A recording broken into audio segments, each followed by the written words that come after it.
Video amta khudol tawjage ngasi phongwasi phongda passenger kunthraga nipan tongba Chiligi military plane ama mangkhre.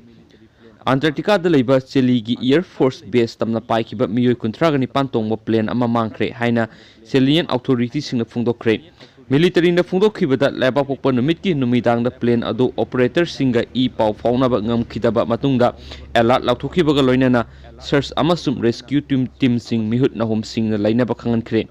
C-130 Hercules aduda two member sabtaraga teret amasum civilian ahum yauna passenger kunga mathoi tongki. Personnel singna military base aduda fuel supply line amadi atay equipment check tobotaki. President Sebastian Penelana Twitter da fundo khibada oirakliba phibam sing monitor tawnabuki damakta mahak amasum mahaki defense amadi interior minister sing air force ki headquarters ta laidi laibapokpo numitki ayukta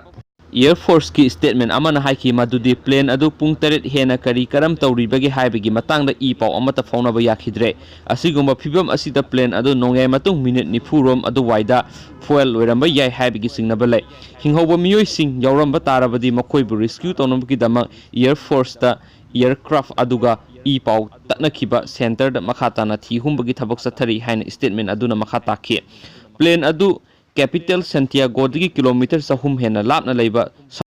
arenas dagi local matamda nungthil pung 3 minute yankhai go humdoi taba matamda paikhibani numidang pung 3 minute 3 go humdoi da plane aduga contact mangna khi haina ahan bagi announcement aduda panki plane adu mangkhiba maphamni haina singnariba dex pages haina khangnaba mapham adu sathiba weather condition gi tamakta khangnarabani haiki